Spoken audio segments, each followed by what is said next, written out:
The couches that I'm about to get are You gonna got make couches? this. Oof, Fire. amazing couches. Fake as hell, like Mm-hmm. fake leather because I'm a vegan. Um, I'm not sure how that correlates, but I'm listening. I mean, I don't want. I'm all about the animals, you know. All right. I guess. Okay, So I see it. dating, Oh God. dating is expensive as hell. As a young man in New York City, um, I think that if it wasn't for dating, I'd be a millionaire by now. I'm saying that to your face right now. so, but at the same time, I've been in a relationship. Um, what do you think is more expensive, the dating or the being in a relationship? Being a fucking guy. Yeah. Cause let's just be frank about it. Like at the end of the day, as the man, you're expected to pay everything. Do you think we Even put, if Shorty makes more money than you, and I've been in that position but multiple times. do we put that expectations more on ourselves than they do? I mean, because sometimes I've been on dates where the girl like is like, not that she's dying to pay. I'm pretty sure Mm-hmm. nobody's dying to pay, but she's like really trying to pay. Okay. Offers multiple times, and I just can't do it. You know, I just have to pay. Like I could. Yeah, like I think I haven't had full blown arguments with my girl when we go out, but there like it gets tense. Literally, it does. Like she'll reach. I even get mad when she looks at the bill, Yeah.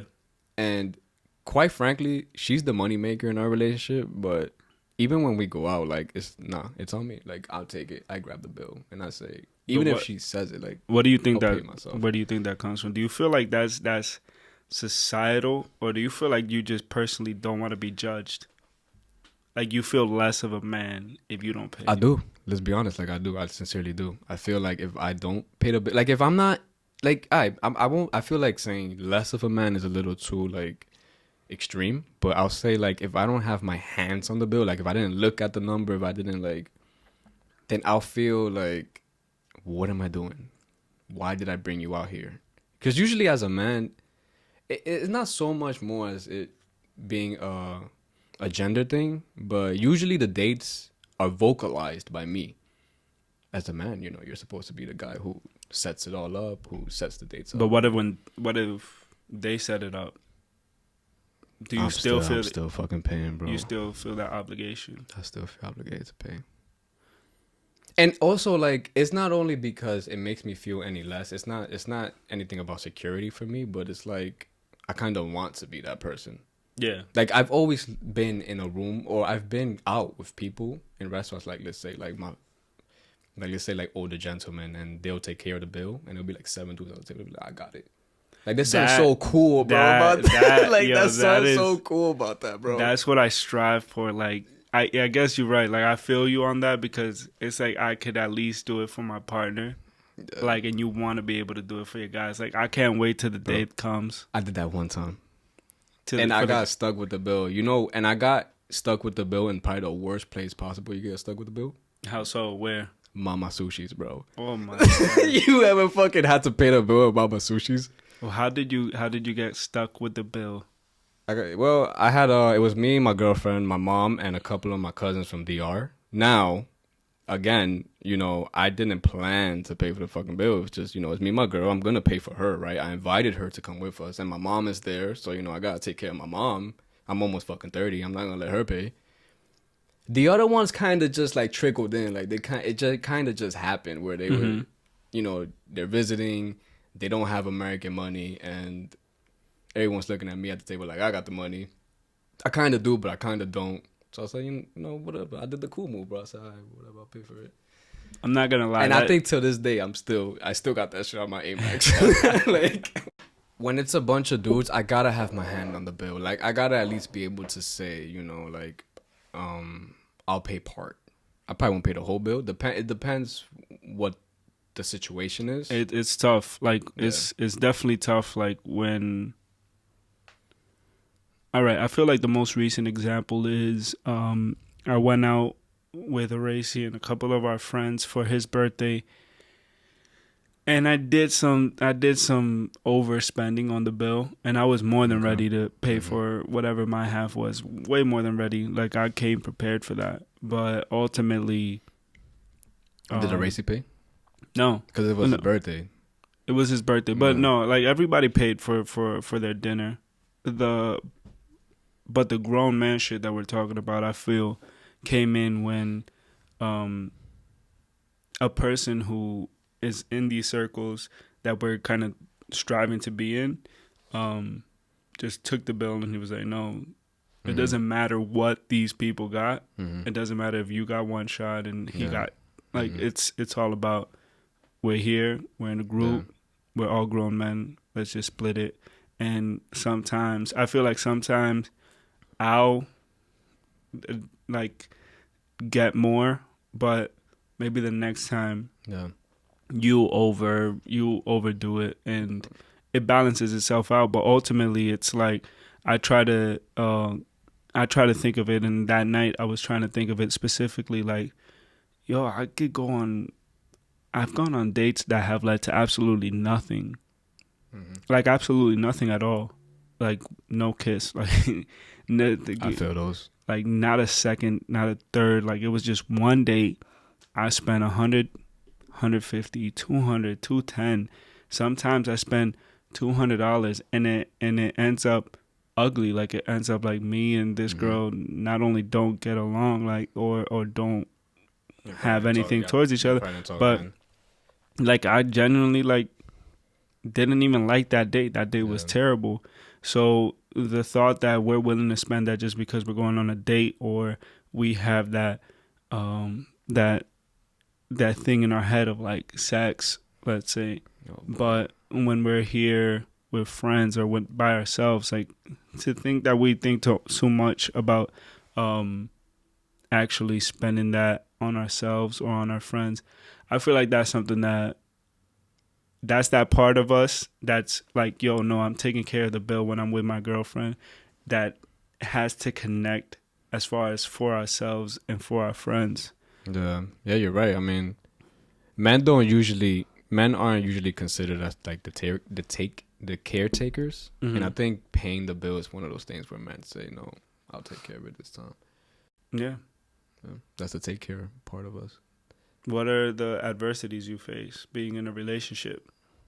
Oh my god, bro! Like I've literally ever since I've been like, well, first of all, I'm going bald. That's number one. Stop dating Spanish women because you will immediately start losing your hair. That's the number one adversity. I'll say that right now.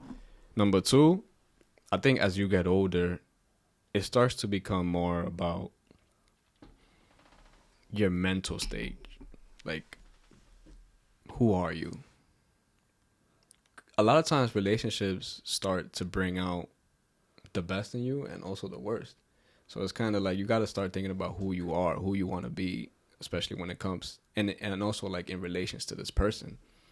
So I think that's the number two adversity that I have is like I'm starting to right now. I'm in that stage where I'm trying to like figure out who I am and who I want to be, and like how far do I want to bring this person into my own journey. Because when you're younger, you don't think about those things. You don't think about the journey Yeah. that you spend with that person, and I think, like I said, like you just start thinking about like start becoming more self-aware, and But on a it's a serious, challenge. but on a note like of conversations that we've had, and obviously without divulging too much, um, in the first episode that I had, Okay. when I was talking about me going through the breakup and friends going through stuff and life altering events and stuff, I Yeah. didn't really put you in there. Mm-hmm. I wasn't really thinking about you, Okay. Jeez. but Mm-hmm. I mean, bro, you were in a beautiful relationship this whole time. But when it came to passion and chasing your passion and finding what you're passionate about, I feel like that's something that in all of the relationships that I've been in, I've had a hard time of pursuing that Okay.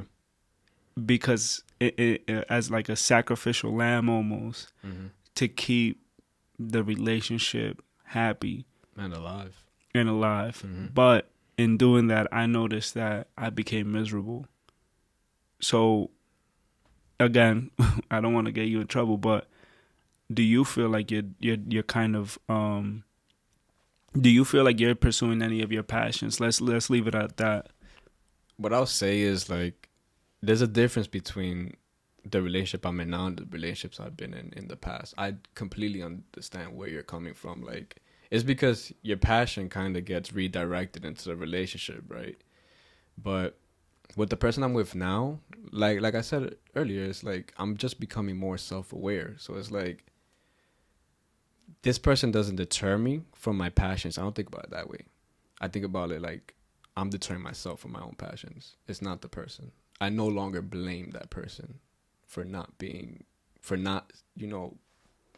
kindling the flames in the right place. Like, I mean, I don't feel like anybody's to blame really. I feel like you kind of just, do you ever question, like, do you ever take a step back and think to yourself like, damn, what am I really doing for myself? yeah, of course, bro, 100% every day. Like, ever since I hit the age that I'm at now, and it ain't too old, I'm still 21. Like, I'm still trying to figure out like, what am I passionate about? It's no longer so much the relationship.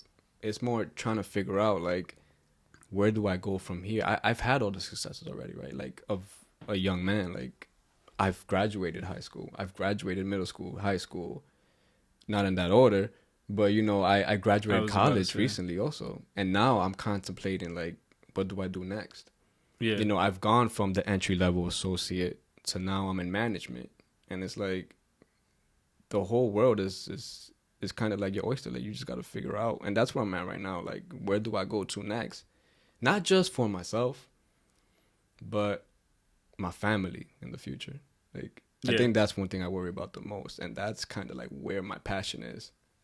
Well, I mean, what you just said, it makes sense, but it's also very structural. Like, it's like, yo, I went through school, which was structural. I went through associate, which is structural. Like, it's structured. Like, you have to go through school to get to college to then graduate. You have to start as an associate to become a manager, and then as you progress. But when have you found yourself breaking that? Like, breaking, like, I'm, for example, this podcast, let's say, there is no structure to it. There is no, and there is no, yo, you do this for so many hours and you're gonna have this, or Yeah, no, that's why it drives me nuts. or you or let's say there is no, yo, I'm paying you to set this all up, and I'm paying you to do all this, and there is no management. There's nothing. Like, Right. it's literally just me doing this as I go along, and it's because I'm passionate about it. Yeah. What are you doing in your life that you feel like it's like that? I haven't found that yet. Like I said, like, I think it's funny because I'm entering that part of my life where like I'm hitting my 30. I'm not 30 yet, but I'm hitting those 30s. And I read something recently where it's not about finding your career or your love in what you're passionate about, but it's like finding passion in the things that you put effort into, right?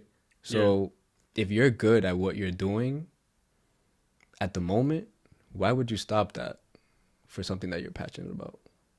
Like, let's say, for example, drawing, or you're good at being a musician or anything like that. But if you're good at being a manager, right, and you could rise up in that company and make a 6-figure salary, why would you stop that? I feel like I agree with you to a point, because the difference is, let's say, this passion that I'm chasing, and don't get it twisted, like, this is something that I feel like is something that I'm doing, and I hope all of y'all could join.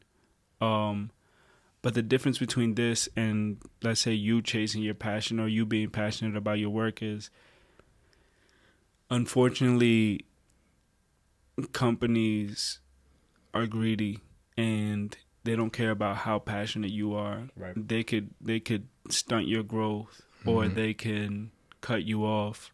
So like, and what happens, let's say, when you lose the passion because that place isn't going in the direction You wanted you to. wanted to. Mhm. Like, that's why I'm like, I get what you're saying, but at the same time, where is like the stuff you're passionate about? Do you feel like you're looking for that yourself? Well, regarding the company thing, like there's an easy answer to that is you find another fucking job.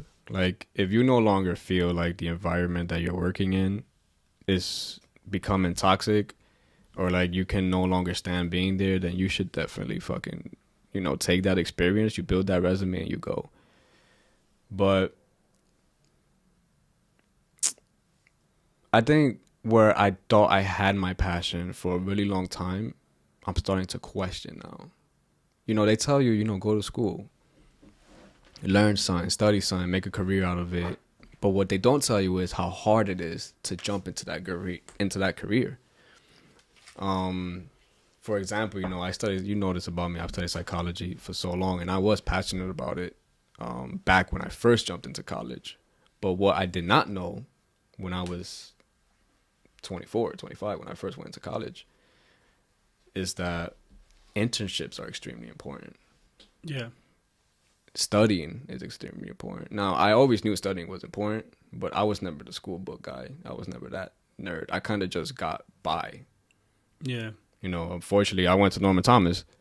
And it's kind of like now I graduated college, I got by, and I'm starting to reconsider, like, it's not because of my age, but it's kind of like, is this really what I want to continue doing? Because what I'm realizing today is it's hard to make money there. It's hard to make money in that field. Like, you can't just become a therapist. You got to probably become a doctor. But do I want to become a doctor? I don't know. Let's see what the future holds. I'm still pretty young. But it's like... But do you feel like you lost your passion for it because of that? Like, I lost my passion. Or were you ever really passionate about it? No, I was. But let's be honest. I lost my passion because of money. Which I think is kind of where we all meet that crossroad where it's like, yo... That's perfect. That's perfect that you mentioned that. Because, again, in the in all of the conversations that I had with y'all, and me telling all of y'all, because again, I'm not trying to toot my own horn, but I was the person who brought up the passion thing with all of y'all. I feel, as I was asking the question, I had in the back of my mind like, we're all chasing success. Okay. Right? So the same way you're chasing success, I'm chasing success, and to sacrifice money to chase a passion. Okay. I want to sit here and tell you that, yeah, I do want to become a counselor. I do want to help children, right? I do want to help adolescents, those in high school that probably, maybe I could give them something that I didn't have when I was in high school, steer them in the right direction. I want to tell you that. I want to look you dead in your face and tell you that I want to become a social worker. But as you get older, you start to realize a lot of those people ain't getting paid enough to do the jobs that they do. And maybe I'm becoming more materialistic and less passionate. I don't know. But one thing that I do know is that as I'm getting older in age, I'm becoming way more realistic. But do you feel like that realism that you face is something that everybody faces? And I think that I agree with the statistics about it when they say, like, 40% of Americans aren't working in the field that they studied. Why is that? And it's for a reason. It's wages. It's money. And it's hard. You said something earlier that obviously it resonated with me because I wasn't the same. We went to Norman Thomas High School, the school of home of the Tigers. They had and dropouts. Yeah, I was gonna say more home of the dropouts than anything, but you were like, it's definitely home of some of the most ruggish. Like, it was terrible. Like, we were going to school with like legit criminals, very very very pretty women, but I would agree. Very pretty women, and a lot of them are still pretty to this day. Oh yeah, of course. But at the same time, and smart people. Like yo, I know that there was very smart people, but at the same time, it was almost like like it was almost like trying to steer you in a path of uh non-success. Like the people that succeeded there, like yo, love, like that's awesome. But I know that for every one person that got out of that school and did something, there's like 10 or 20 that didn't. Like, do you feel like if you would have went to a better school, do you feel like one, do you feel like counseling would still be your passion, and two, do you feel like maybe you would have been able to pursue it because you would have known how to pursue it? No, I would have been smarter, and I probably would have fucking became a nurse or some shit, or I would have probably known that there's other careers out there that you can still do what you're passionate about, but bank a lot more. Yeah. Here's the thing with Thomas, like when I was in that school for those 4 years, I didn't feel motivated to learn anything or like to pick up a book or like to. I didn't even think about college until like my junior year, and even then it was like in disarray. And it was all disarray in my head. Like I didn't know where I was gonna go, what I was gonna do. I didn't even think I was gonna finish high school. I kind of just finished, and I was kind of stuck in this limbo, and that's like the worst place to be at that age. You don't want to be stuck in a limbo. You want to have a clear structure of what you want to do. You want to be in that junior, senior year already thinking about internships. Yeah. Internships are important. And I, for one, never had that in my head, right? I just wanted to finish high school. And after that, I had literally no plan. Well, I feel like I don't know, maybe there was people that were happy with being there and trying to help out, but who are the people that you like? You go in, counselors, right? I feel like I didn't. Did we have those? I didn't exactly. I don't feel like we had counselors. I don't remember anybody talking to us about college, or maybe we just weren't looking. I'll be very honest.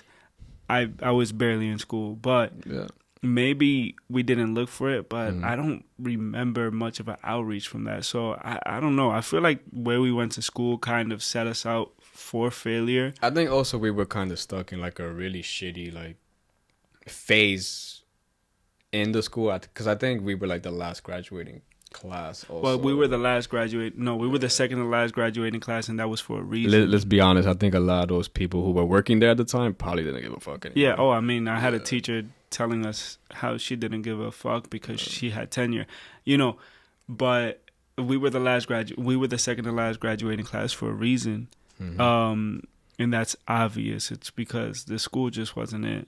But yeah, I feel like I'm happy. One, I'll say that I'm happy with where we ended up. Like, I feel like we took it upon ourselves to learn and make the best of what we had. Me personally, I dropped out and I got my GED, and I've always felt a little bit, at least a little bit too advanced definitely for high school. That shit was. I remember that time too.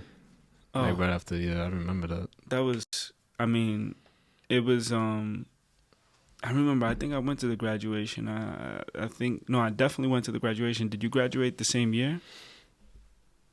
I didn't go to graduation. I don't know. I did that last year, and man, I was done. I was heartbroken, bro. Over. All of those. No, I'm joking. No, I was heartbroken because I wanted to walk with everybody for no damn reason. Like, I had no reason to be walking with anybody. I think I had like the complete like different, and I think this goes back to what we were talking about earlier, where I can be like that extreme like introverted version of yourself. I didn't give a fuck. But don't you feel like you've missed out on a lot of shit because of that you're never gonna get back? What I missed out on? All right. Prom. Yeah. I ain't gonna lie. I heard prom was fun. Senior trip. What was that? Paintball shooting? No, bro. What was paintball? They had a party. They went hard. Like, they went somewhere and they like. Imagine all of these teenagers going crazy, like sneaking in bottles, in like a hotel, like for 2 nights. Like That sounds like like a team bash that I was at when I was 13 years old.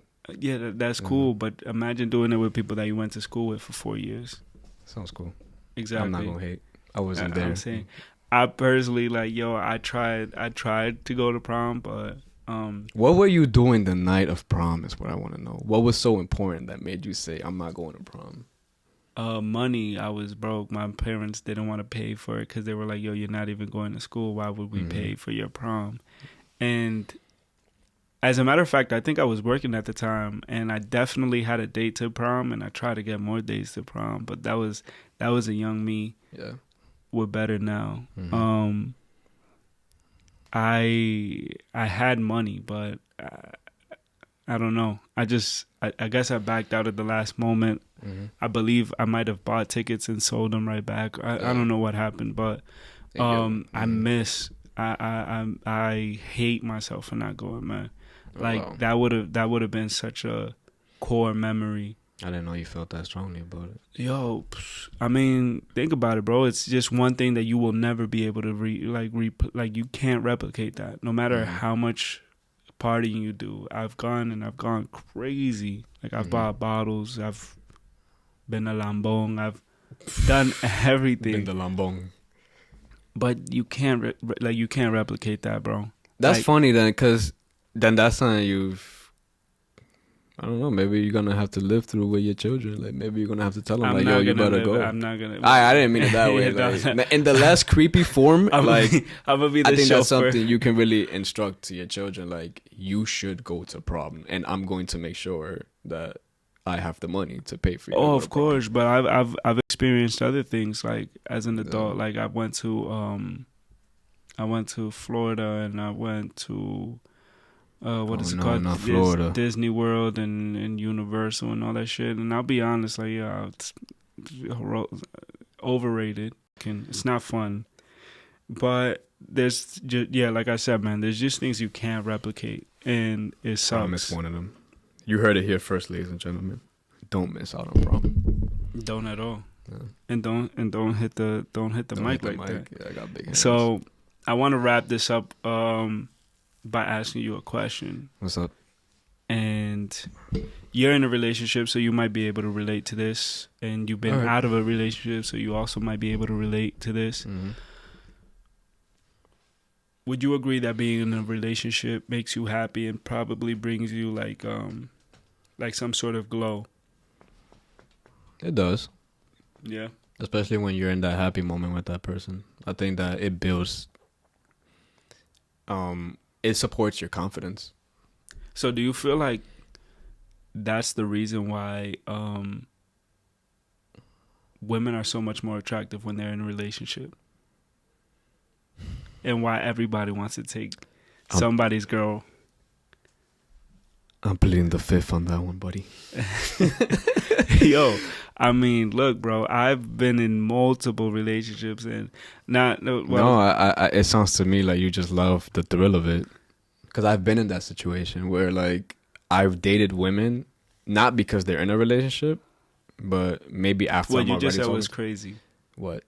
I've dated women not because they're in like you dating them while they're in a relationship is wild. I found out afterwards, bro. Like, you being the side piece is one thing. I've been the side piece and completely fucking clueless at the same time. Many times. That's convenient.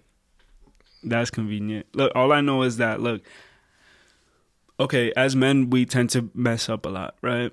And I'll be the first to say this. Mm-hmm.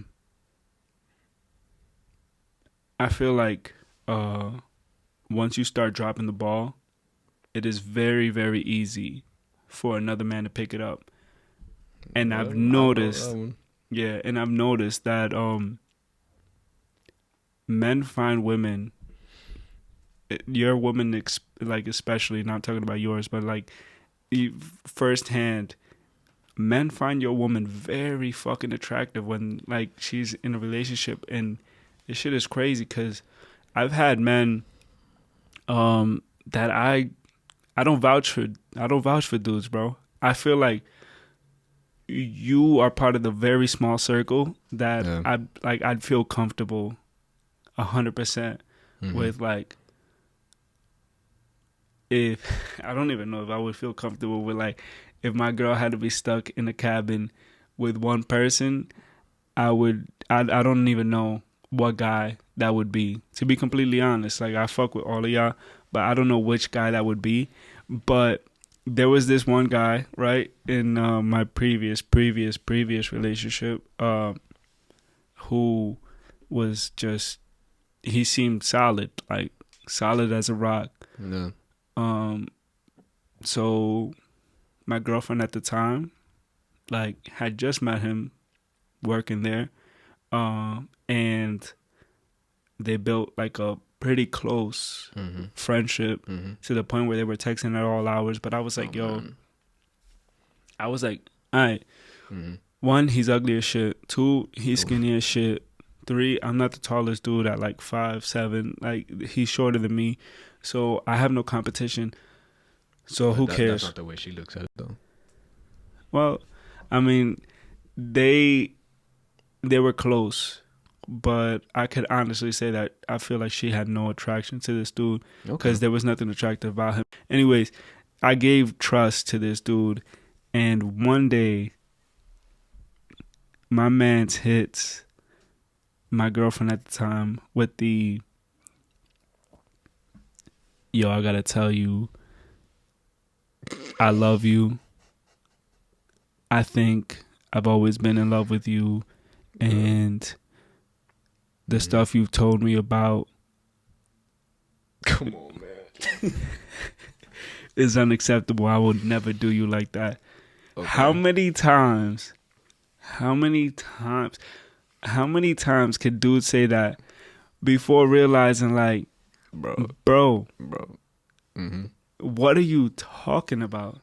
Bro, Joel, that's the bar, though. like you talking right now, but I've been that guy. Oh, nah, you Like, You I've are been that- the. I've been the. Nah. Yo, I don't even know what you see in that guy. you are nasty. Yo, Yeah, yo, man. dude. Like, I don't even know. I can't relate to you right now, bro. Like, I've been that guy on the other end where I'm trying to get with Shorty, and it just, she's not seeing it my way from my perspective. You a nasty man. You a nasty man. What are you talking Yo, about? man, listen, man. I've been all into the boat, man. Never Never. that. Actually, maybe once. But look, bro, I'm gonna tell you why I never speak on another man.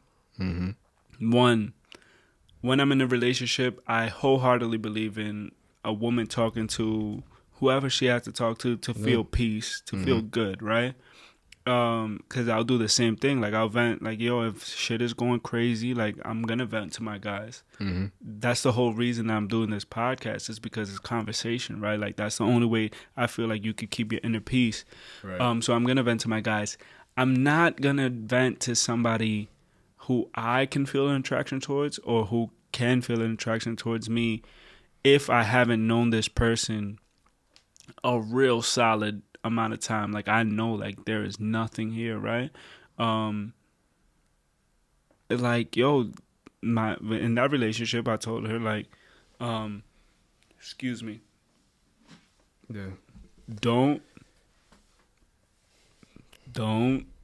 go off and talk about our issues with other dudes, because they're gonna wait for that moment to be like George and try to hit you be with just the, like yo, me, that's brother. crazy. Oh, I we be would- down for that moment. I can't lie, like, yo, no, when I was a young boy, like, way back. Oh, Like, no, I would die. now there was a time. You was killing me earlier. No, Now there no. was a time. When I was mad, yeah, but as a grown man, I never did that. And I'll tell you right now how it saved me. So my boy, his brother is built like a tank, and I was talking to Shorty, right? Not knowing anything's going on. I'm just talking to Shorty, and by this time, I already had it ingrained in me. I don't like it when guys talk about me, Mm-hmm. so I'm not gonna talk about guys. Okay. Right? So she was over here trying to bullshit, like, not bullshit, but she was over here talking about all of the things that he was doing wrong, and yo, this guy this guy that, kind of looking for the affirmation from me, like, oh yeah, he's a piece of shit. Mm-hmm. And I wasn't giving her that. yo, tell me why I get a text from my boy. Yo, bro, are you talking to this girl? I'm like, yeah, why? What's up? You talking to that? He's like, nah, my brother is. Oh my God. Yo. Okay. Yo. Imagine if I would have been like you. All right. First of all, don't like you mean. Like, don't make me the target of the situation. Think about it. Imagine if I would have been like you. Like, but not like you. I'm joking. But imagine if I would have been that guy. It's like, nah, he a piece of shit. He a piece of this, that, and the third. Like, one, I would have been like that. That's a pretty like, yo. But two, like, bro, I would have gotten my shit rock crazy. Like, that's why I say, yo, don't speak on other men. Here's the thing, though. Like, this is why it's important as a man to pay the bill. You just gotta pay. You just gotta pay the bill, and then everything is forgiven. Pay the bills, bro. Look, this is the second episode of the second episode and the very first interview of the Small Marble Podcast. I'm your host, Joel. This is my close friend, George. We had a good run. This was really fun. It's interesting. I feel like it went off without a breeze. I'm gonna have to do a little bit of editing because, but it was cool. I'm so happy you listened in. If you listened to all 15, 20 minutes of this, I appreciate you. Shit, I'm also might be 7 minutes. Yeah, I'm gonna have to cut some stuff up. Again, thank you for being here. Thank you for watching. This was the Small Marble Podcast. Again, I'm your host, Joel. This is my boy George, and I'm gonna catch y'all. Peace. Don't take yourself too serious, motherfucker. Aha!